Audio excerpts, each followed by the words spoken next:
Reign of Assassins. Jika kita melihat dalam situs rating, mungkin rating dari film ini terlihat biasa-biasa saja. Tapi secara pribadi, kisah ini memiliki makna yang dalam. Alur cerita yang asyik, diramu dengan kisah percintaan yang unik, dan pertempuran silat dalam sinematografi yang apik. Film ini adalah film wuxia tahun 2010 yang disutradarai oleh Su Chaopin bersama John Woo. Film ini mengambil era latar belakang di Cina pada dinasti Ming. Dibintangi oleh Michelle Yeoh yang berperan sebagai seorang pembunuh yang mencoba kembali ke kehidupan normal setelah dicerahkan oleh seorang biku. Selain itu juga ada karakter salah satu pembunuh yang dibintangi oleh Barbie Hsu dan aktor Korea Jung Woo Sung sebagai protagonis pria.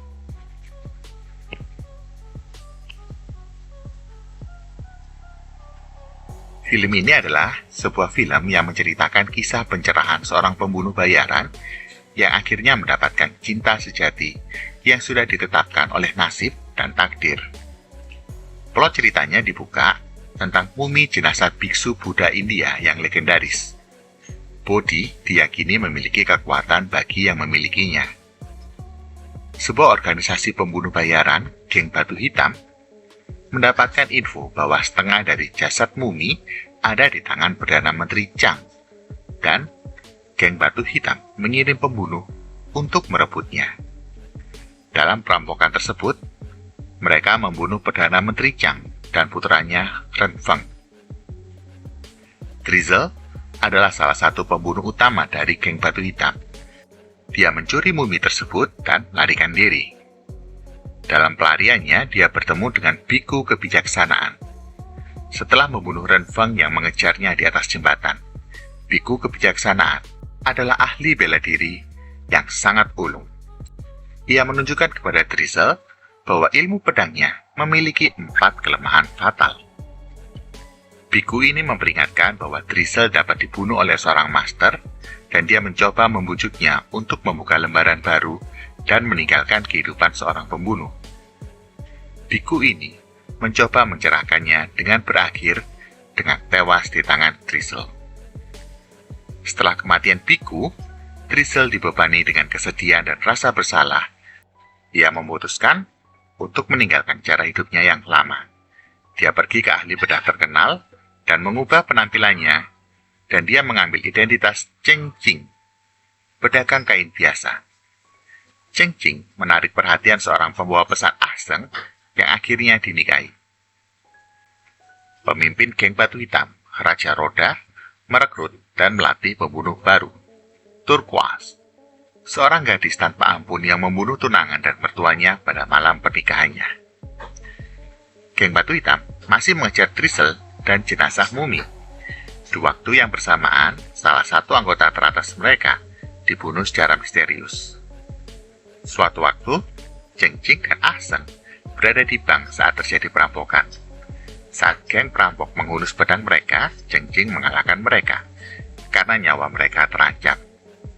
Tindakannya ini mengungkapkan keberadaannya kepada geng batu hitam yang mengejarnya.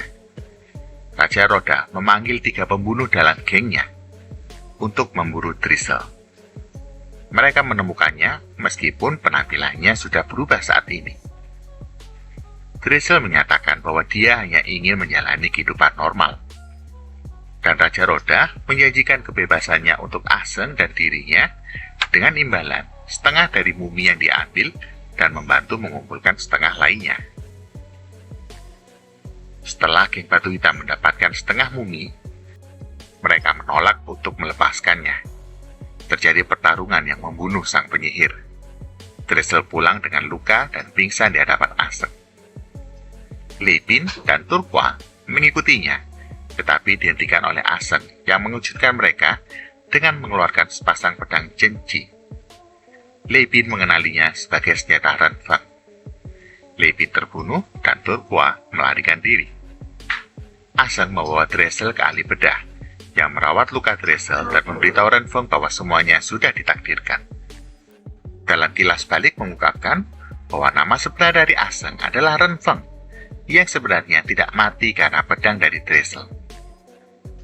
Renfeng juga mengubah penampilannya agar bisa membalas kematian ayahnya. Dressel menemukan kebenaran dan bertanya pada Renfeng apakah dia pernah mencintainya. Renfeng yang emosional mengatakan kepadanya bahwa itu tidak mungkin karena apa yang dia dan geng Batu Hitam telah lakukan terhadap keluarganya. Tetapi dia tidak dapat memaksa dirinya untuk membunuh Dressel dan menyuruhnya pergi. Raja Roda, setelah mendapatkan jenazah mumi, mencoba menggunakan kekuatannya untuk memulihkan cacat pada tubuhnya. Saat masih kecil, dia dikebiri dan menggunakan kedok sebagai kasim berpangkat rendah untuk menyembunyikan kegiatan kriminalnya. Turqua menemukan hal ini saat dia merayu Raja Roda dan mencoba mengoloknya dalam kemarahan dan kekecewaan. Turqua bukan lawan Raja Roda yang marah, dan dalam kemarahannya, Raja Roda mengubur Turqua hidup-hidup di bawah jembatan. Ketika Raja Rida melihat sinyal kembang api yang dikeluarkan Dressel yang telah memutuskan untuk melawan dalam pertempuran terakhir, Raja Roda datang ke kuburan dan menemukan Renfeng tampaknya tewas. Kemudian Dressel bertempur dan melukai Raja Roda dengan fatal, menggunakan teknik yang telah diajarkan biku kepadanya. Renfeng bangkit keesokan paginya, karena rupanya dia ternyata diberi buku kura-kura oleh Dressel agar tampak tak bernyawa, sehingga dia bisa menyaksikan Dressel membalaskan dendam keluarganya dengan nyawanya. Renfeng mendekati tubuh Dressel, memeriksanya dan menemukannya bahwa dia masih hidup. Ia diliputi kegembiraan dan menggendongnya. Walaupun Dressel meminta sebuah surat cerai, Renfeng tertawa dan memberitahunya bahwa mereka memiliki umur panjang di depan bersama-sama. Itulah sebuah plot cerita yang menarik dari Reign of Assassins, sebuah film wuxia yang sebenarnya kami rekomendasikan, dan review ini dibuat oleh anggota wuxia Indonesia, Eri Chan. Terima kasih telah menyaksikan dan sampai jumpa di video-video yang lainnya.